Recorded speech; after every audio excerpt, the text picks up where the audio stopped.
I've been researching essential oils for over 35 years and I've never stopped being amazed at how aromatherapy works and some of the discoveries they've made about what essential oils can do.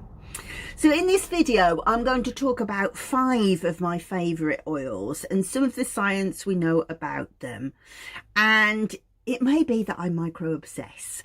So these are the 5 oils: lavender, bergamot, ylang, sandalwood, clove. Now if you get bored hearing about lavender, look in the description below and it will show you when I move on to the next section. However, at the end of each section I'll give you a slide with a screenshot that tells you some of the things that you can use the oil for and how to use it safely. What's the maximum dilution? Is there any issues around health that you should avoid it for?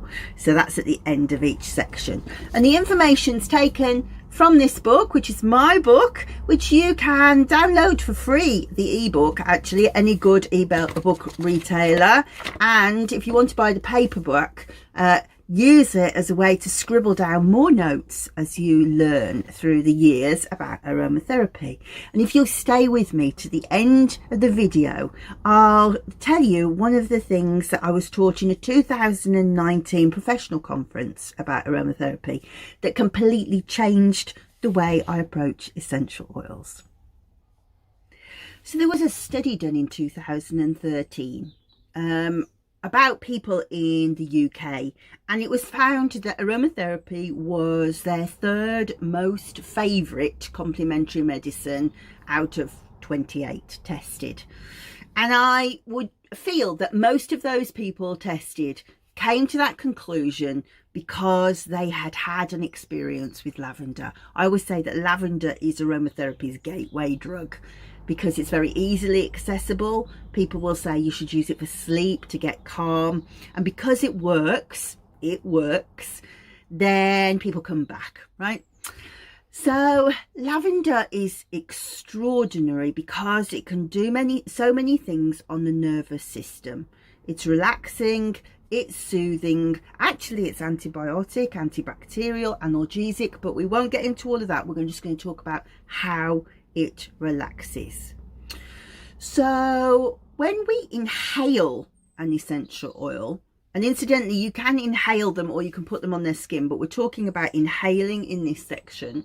When you inhale an essential oil, what happens is the smell, the molecules from the oil go up the nose and they encounter what's called the olfactory membrane, which is a piece of tissue, which is absolutely full of nerves that send information to the olfactory bulb. Now the olfactory bulb is so clever. So I always say, if you're in the UK, imagine a 5p piece. In the US, imagine a dime, but around about that big. So on this piece of tissue about so big, there are 100,000 receptors that can send information about the molecules in the essential oil to various parts of the brain. Now the parts of the brain are encompassed into a group, a system that we call the limbic system, which is deep in the brain. It encompasses things like the pituitary, the hypothalamus, the adrenals, and its job is to help us to think, really. Cognition, memory, learning, emotions, all of those go through. And this is why aromatherapy works so well on the emotions, because the same part of the brain is processing it. So what's fascinating is 100,000 receptors, and the average human's thought to be able to discern 3 million different fragrances. So the amount of places, the number of places it goes to, are really, really diverse. But one thing that is really important to know about the sense of smell is that it's the only sense that bypasses the thalamus in the brain. So that's really technical, but let me tell you what the thalamus does. The thalamus is in charge of like ordering things in a relay and prioritizing them. So for example, if you see something out of the corner of your eye, your thalamus goes, no, actually it's more important to see what's in front of you. And likewise, the thalamus goes, oh, you can block that radio out. It's more important that you're listening to the cars. So that's its job. But the sense of smell doesn't go through the thalamus. So what it says is all smells are important.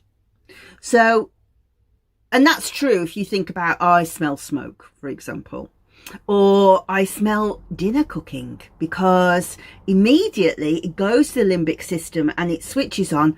Oh, I recognise those smells. Those are the smells I like. And we start salivating and we do all the things that help us to eat, right? What happens when we inhale lavender is diverse. So the first thing is that it interacts with what's called the GABA receptors. So I'll do the list, then I'll explain which one is. It interacts with the GABA receptors. It interacts with the SERT transporter, right? We'll get to SERT transporter in a minute. It's serotonin, it is. It also keeps the ventromedial cortex engaged. Again, I'll explain it in a minute. But it also changes the way the patterns of our brain waves go. So let's start with that one first, because that's the most easy to understand. So when we're awake and when I'm projecting to you and concentrating on what I'm saying, then my brain is in beta wave, right? So that means I'm engaged and I'm thinking hard. Alpha wave says I am with it, but I'm not really concentrating that much. So maybe you might start be watching the television and zoning out, for example. So the beta waves are coming down and the brain's still with it, but it's just not thinking that hard. Theta waves are what happens when the brain goes very, very slow. And we have them when we're asleep and we have them when we meditate. And the brain is very, very quiet. And we know that when you inhale lavender oil, beta waves drop, alpha waves come up, theta waves come up. So when the brain's in theta, it means that the brain can really rest and restore, but it's also very relaxed. And lavender does that. It says the brain must be relaxed, and I'm going to help it to rest and restore. So if you've ever been really, really stressed and not been able to remember things because you've got too many things to remember, lavender switches the beta waves off, moves you into alpha wave, so your brain tends to remember more things. And we do see this in studies, for example, on people who have dementia, that it helps to settle their confusion and they can remember a little bit better. So GABA, it interacts with the GABA receptors. So GABA is the body's calming neurotransmitter. So if we need to remember things or if we have to concentrate, our body needs glutamate. So glutamate gets a very bad press because everybody says, oh, it's what the body does when it's stressed. And that is true. But we do need glutamate because glutamate switches us on and says, concentrate. I've got something to get up with for in the morning. But glutamate and GABA work like that. So if glutamate goes up, GABA goes down. If GABA goes up, glutamate comes down. Lavender, we know, enhances the activity, or we say, actually, it sounds backwards, it inhibits the GABA activity, which is backwards, but it actually means it makes more GABA in the system. It makes the receptors work harder. In other words, it makes the body calmer. This is my favourite one. It impacts the SERT transporter. So it's SERT is S-E-R-T. It's in capital letters. And it's to do with the transporter protein of serotonin. Serotonin, if you don't know, has around about 300 functions in the body, but it's one a really important one is that it modulates mood. So it's much easier to stay on an even keel if you have plenty of serotonin in your body. And this is how SSRI drugs work. So SSRI means selective serotonin reuptake inhibitor. And serotonins are neurotransmitters that move between nerves. So we have the presynaptic and the postsynaptic. And if you imagine my arms are nerves, then electricity moves across those. It moves across those. But electricity can't jump across the gap. So to get information from this nerve to this nerve, chemicals go across, neurotransmitters. And they send information backwards and forwards between them. Now, there's also, I always think of him a bit like a man with a broom, a bit of a janitor with the broom, like a chemical that clears away the debris after the synapse has worked. So serotonin should go into what we call it the synaptic gap, should go into the synaptic gap, but afterwards the man comes along with his broom and goes, come on, let's tidy you all away. Now, SSRIs, the drugs that the doctor gives you, work by sending him on his holidays, basically, and saying, no, don't tidy away what's in the gap. We want that to build up. Then there'll be more serotonin in the body and people will stay calmer. And they work really, really well. The doctor's medications work tremendously, but what even the doctor will tell you is because they are associated with side effects, like, for example, sexual dysfunction in men, people don't stay on them very long. And if they come off them, unfortunately, there's an effect called rebound effect, which means that not only do the symptoms come back, the anxiety and the depression, not only do the symptoms come back, but they come back worse. So rebound effect is really, really bad. So imagine then if we could find a natural agent that does the same, sends the janitor on his holiday so that the serotonin can build up. Well, that, ladies and gentlemen, is the search transporter. That's exactly what we know that lavender does, that it helps to avoid the janitor cleaning up the excess serotonin so it builds up in the body and it can move around the system. And incidentally, I'm breaking the law here by making medical claims, so I will have to show you a slide that proves it scientifically, so don't be too bored if I do that. Now, what does that mean in terms of stress? And why is it so good for sleep, for example? Well, the reason is that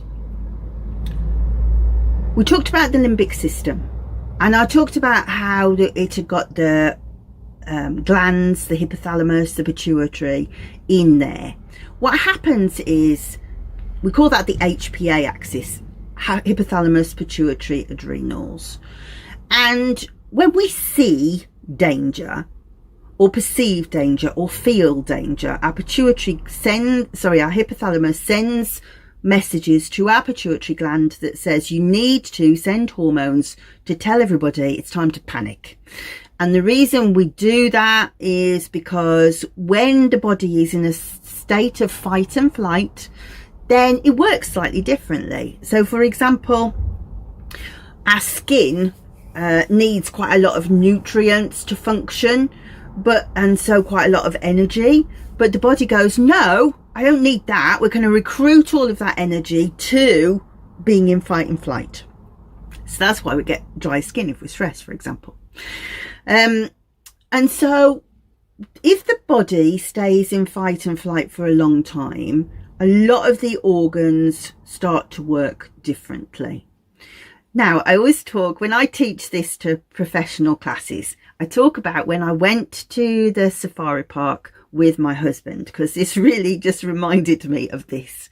So the amygdala or amygdala, depending on where you come from, is what perceives stress. It's what perceives fear. And its job is to go, stress, danger, danger, danger. And incidentally, you might be interested to know that your brain doesn't know the word pain, it only knows the word danger. So that's fascinating in terms of stress related pain, right? It goes danger, danger, danger. So imagine me in a red van in the safari park, which is the same colour as the man who's going to feed the tigers, and the tiger thinks we are the people who are going to feed the tigers and starts really stalking right close, and it's behind a fence, so don't worry about that. So my husband gets fazed by nothing. It's really quite annoying, actually. He doesn't ever get anxious about anything. So he is very like a part of the brain called the VMPFC, which stands for ventromedial prefrontal cortex. He's the calming influence. And in the brain, you have the amygdala, and the VMPFC keeps it in check. It says, no, calm down, please. So here's me with the tigers going, it's coming really close. And he's like, but there's a fence. There's a fence. There is. It doesn't look very sturdy at the bottom. No, it's really going to be sturdy, Liz. In fact, it might even be electric. Oh, I don't want it to get electrocuted.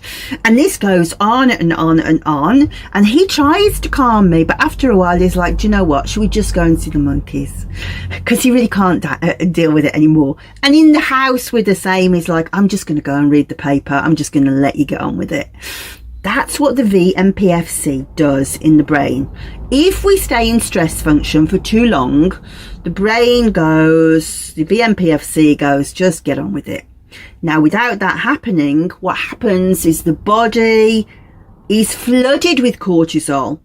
And when that happens, it actually doesn't know how to turn off stress. So you need to be able to introduce something different to make the VMPFC engage again, which then switches off the cascade and makes the parasympathetic system, which is our rest and restore, start to work again. And lavender does this. So when we inhale lavender, not only do we feel calmer, and it takes around about 5 minutes in the breath when we're inhaling it to feel calmer, but as we do, we switch on the parasympathetic nervous system. And we change the entire hormonal environment of our body so it calms it down. Just before we go into the next segment, I really want to ask you, if you're enjoying this, please subscribe. I can't tell you what a difference that will make to my channel. Also, of course, share if you like, but subscribe, that would be fantastic, and watch some more videos. Each time we go through, I'm going to point out ones that will take you deeper to the aspect that we're talking about. So it's great to have you on this channel. I hope that you stay.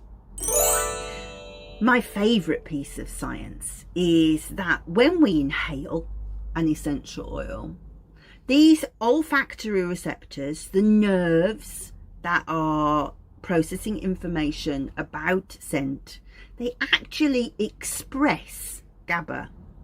So smelling something nice makes the body create more GABA. And it can only do that if there is serotonin present. So this is a really interesting thing to know about aromatherapy, that less is more. Because after a while, your body can't use too much essential oil. But if we use little and often, repeatedly, we kind of have a cumulative effect. So inhaling essential oils switches on these neurons to make more GABA, as long as there's serotonin, and we know that there is when we use lavender, which will actually change the whole, I would always say it's like technicolor. It's like technicolor nervous system. Suddenly everything starts to work better because we have interacted with those olfactory receptors. So now in a study done in 2019 in Korea by some nurses, they wrote a paper called, what is it called? How strong is the evidence for the anxiolytic efficiency of lavender? Anxiolytic means reduce anxiety. And they showed when they measured heart rate, they measured blood pressure, and they tested saliva to see how much cortisol was in there. The lavender had reduced heart rate, it reduced blood pressure, and it also reduced the amount of saliva that was in the cortisol. So how do you use lavender essential oil? Well, despite the complexity of the science, it's so really simple. All you need to do is to take a bottle of essential oil, maybe put a couple or 3 drops on a tissue and just sit there and smell it. Or you might have a little aroma pendant that's broken at the moment, but if you put one around there and inhale, it works really fast. So around about 5 minutes, although there's lots of science that shows if you can do 15 to 20 minutes 3 times a day, you will have extraordinary effects.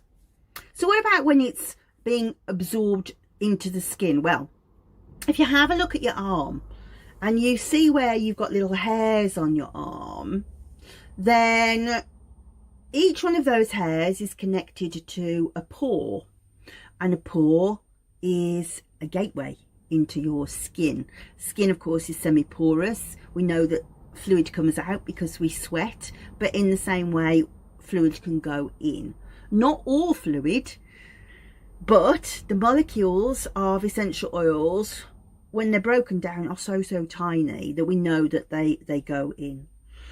And when they go through the skin, again, they go into the blood system and they move around the body as we need them. And we know that some essential oil constituents are tiny enough to even pass through the blood-brain barrier to be able to get to the brain. But obviously, as we know, when we inhale it, they do that anyway. So inhalation is really fast. You'll see effects, or you'll feel effects in around about 5 minutes. But science shows that through the skin, it's probably going to take around about 19 to 20 minutes. And so this is why I always say, if you're going to have them in the bath, lie in the bath for around about 20 minutes. And if you think about all of your skin, all of those pores, all of those gateways for essential oils to get through, fantastic, but also you're inhaling the vapors in the steam as well. And remember that the effects of essential oils are cumulative, so a little and often goes a really long way. So if you think, right, I am really quite anxious and really quite stressed, then we might say, well, all right, have a bath in essential oils, do your inhalation work, maybe do a sniffy stick to have with you in your handbag, or use it as a massage oil. And use it as a massage oil, because all of those are cumulative. They will build up so that you really build up and change the subterrane of your nervous system.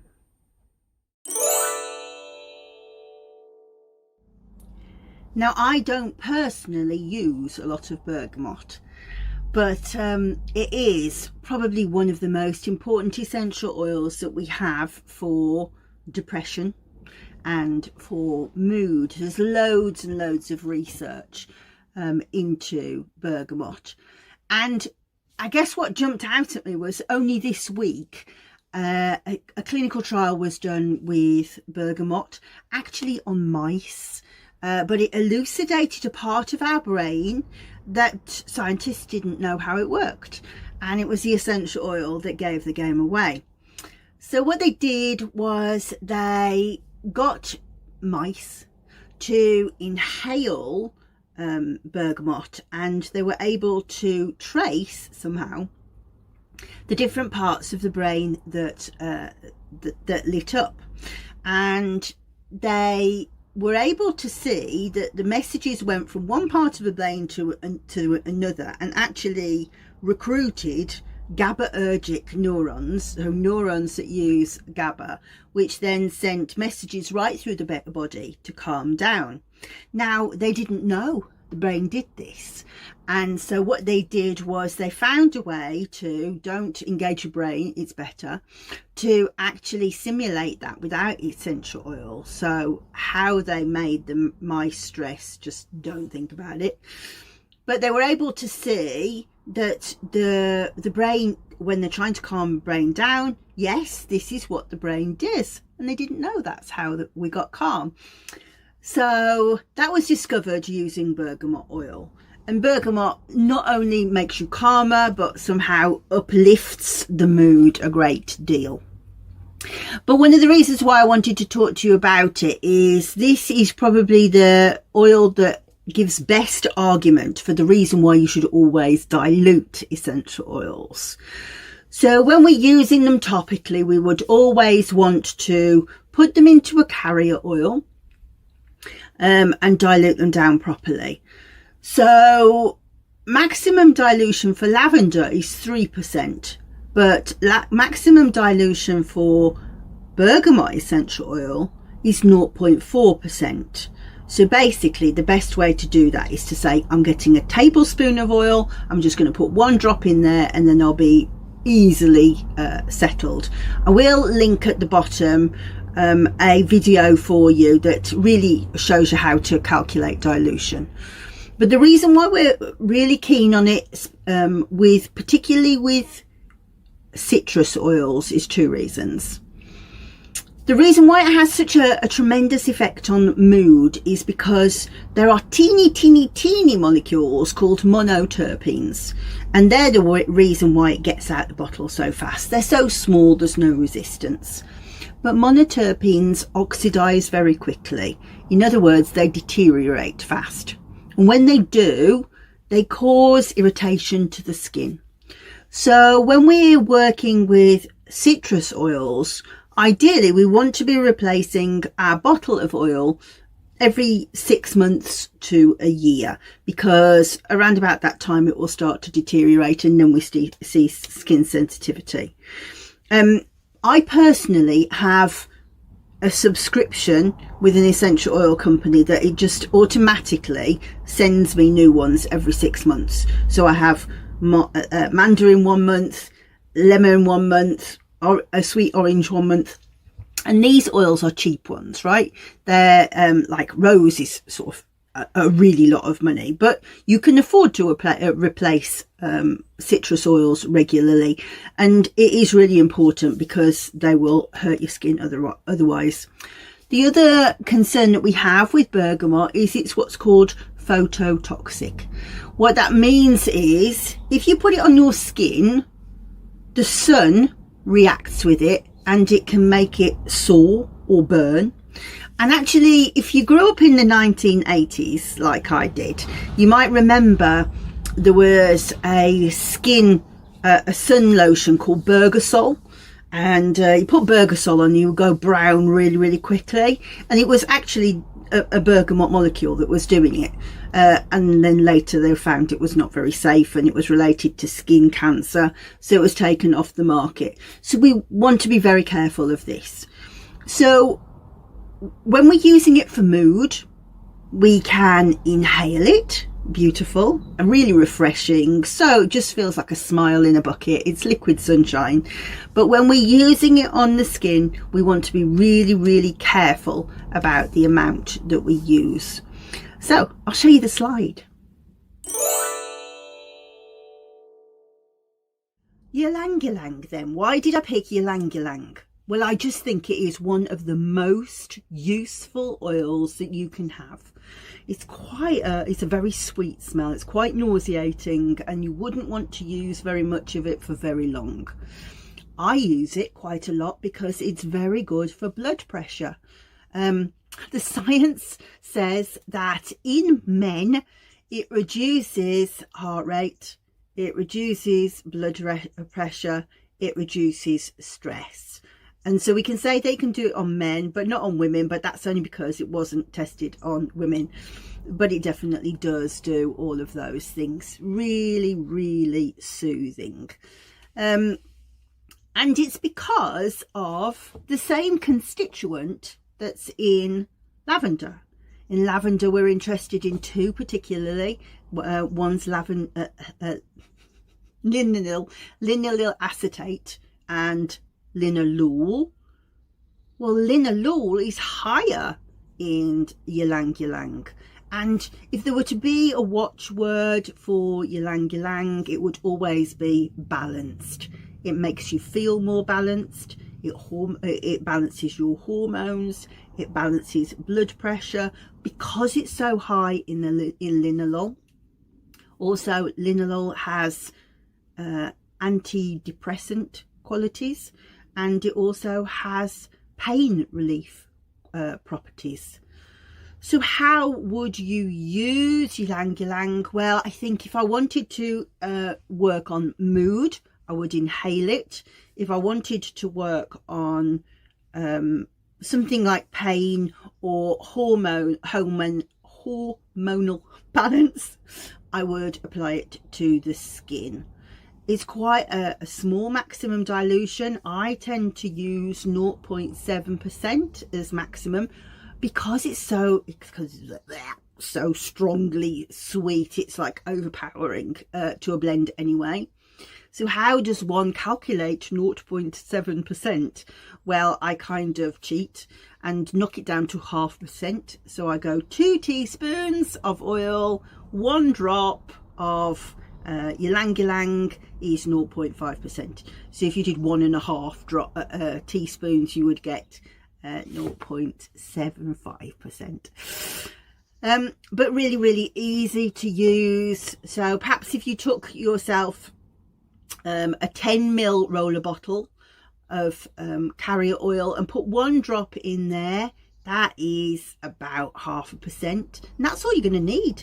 So a little bit on the inside of your arms, maybe rub it on the back of your head. Those are going to get them, sorry, on the back of your neck. Those are really very good places to help you balance mood from the inside. But also inhale. Use your little aroma pendant for blood pressure. Absolutely fantastic. You know, just hang it around your neck. I should have put it on the string, shouldn't I? And wear it for about half an hour, and then you'll go, I've had enough of that. And if you are using it for blood pressure, I recommend every now and then swapping it out for clary sage. Very good alternative. So that is Ylang Ylang.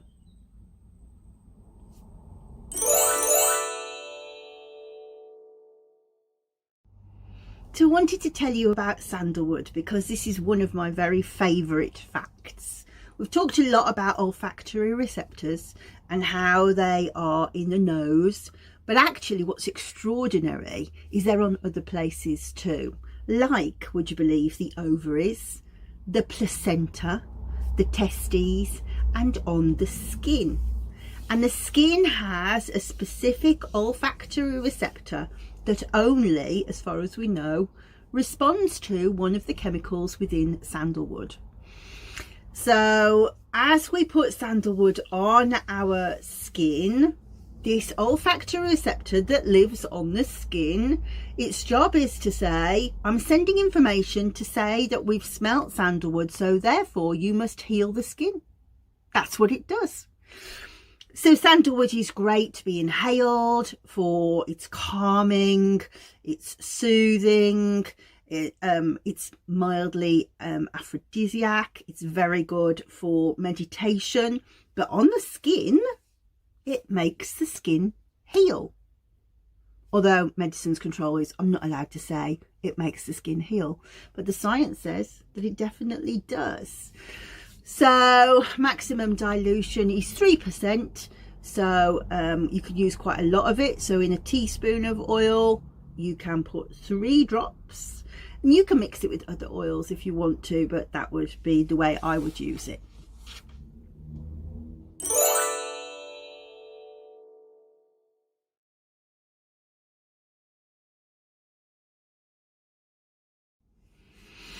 Finally then, clove.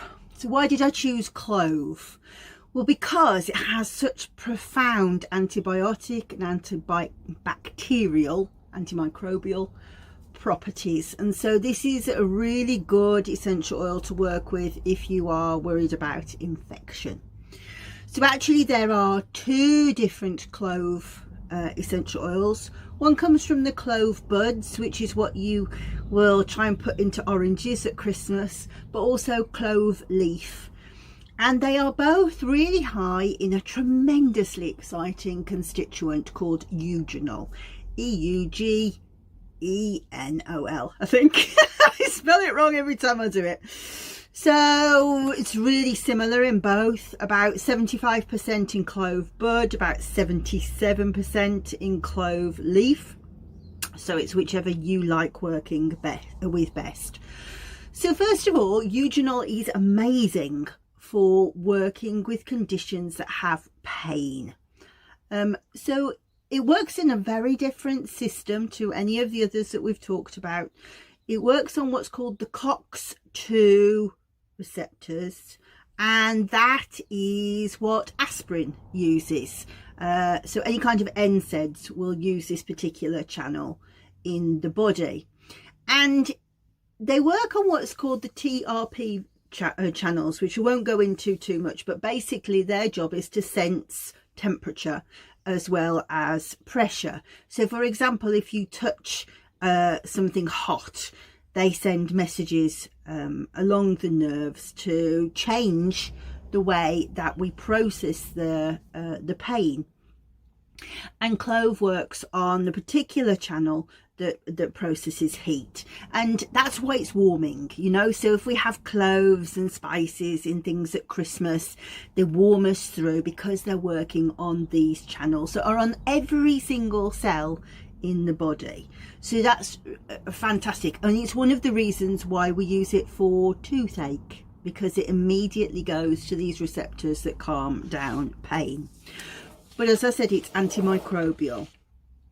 So importantly, it's and I'm going to say be very clear here, the information that I'm going to give you is based on trials that are done on petri dishes. The germs are in petri dishes, or I think one of them was done on mice. So these are not human trials, but the science is so new that it's being developed, so we haven't got there yet. So the first thing is that it is active in a petri dish against Staphylococcus aureus, which is what the bacteria that causes cellulitis in the skin. Also Pseudomonas aureus, which is one of those horrible bacteria that goes right through hospitals, gets picked up on things like catheters, and can make people really poorly. And these are germs that are antibiotic resistant. So the germs that the medicines that the doctors have aren't very helpful for it. So they are investigating lots of constituents that they find in natural products, and eugenol they have found is active at both of those, also against E. coli. And interestingly, also it looks like it is a natural help against COVID. Now, again, to stress, this is not human trials, this is in a petri dish examining what happens. So we know that SARS-2-CoV, or however we say it, COVID-19, accesses the body through a protein called ACE2, which affects the heart and breathing. And what it does is it uses like a spike. Remember when we saw it when it was the plague, we kept seeing these pictures of like a spike germ. It uses those spikes and a protein called S1 to hold on to this particular ACE2 protein. And we know now that eugenol actually pushes down levels of S1, the spike protein, in the system, so it's no longer available to be able to click onto this ACE2. We also know that once it is in the system, one of the first things that happens when you get COVID is you have this explosion of inflammation in the body, and we know now that eugenol helps to reduce that inflammation so we don't have that fast spread of the germ. Can't stress enough, it's in a petri dish. That doesn't mean I don't use it, because I definitely do. And we'll talk about how in a minute. The other exciting one is influenza. So in 2014 in Canada, a study was done to compare eucalyptus, bergamot, and then 2 isolated compounds, eugenol, which is in clove, and citronellol, which is in lots of different things, geranium, citronella, all many different things. When they compared them, the one that was able to reduce influenza in the petri dish the best was eugenol. So this is a really profound oil. Are we looking to influence mood, or are we actually looking to influence something in the body? So in which case, rather than using inhalation, you would be better applying it to the body. Because this is a really strong oil, we want a very low dilution. Maximum, I would say 0.5%, so 0.5%. And the way to gauge that would be to get a teaspoon. A teaspoon will hold around about 100 drops of carrier oil. So 1 drop of carrier in that, 1 drop of essential oil, sorry, in a teaspoon of carrier oil is 1%. So I would go 2 drops of carrier, 1 drop of clove. And I tend to use it on my chest, but essential oils, once they go through the skin, they're going to circulate everywhere. Like a good hack is, if you look at the inside of the skin, even though I speak so beautifully with my Wolverhampton accent, you may think I'm related to royal blood with my blood, but obviously we all have those blue arteries there, veins. And this means that it gets into it really fast. So quite often I will just put essential oils onto my wrists and let them get in fast. So that's really good if you think, oh, I'm going down with a cold or something like that.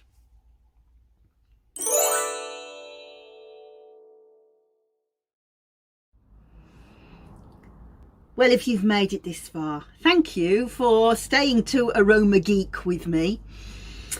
I wanted to say to you, don't try and remember all of this stuff. I don't. I've got it written out in that book.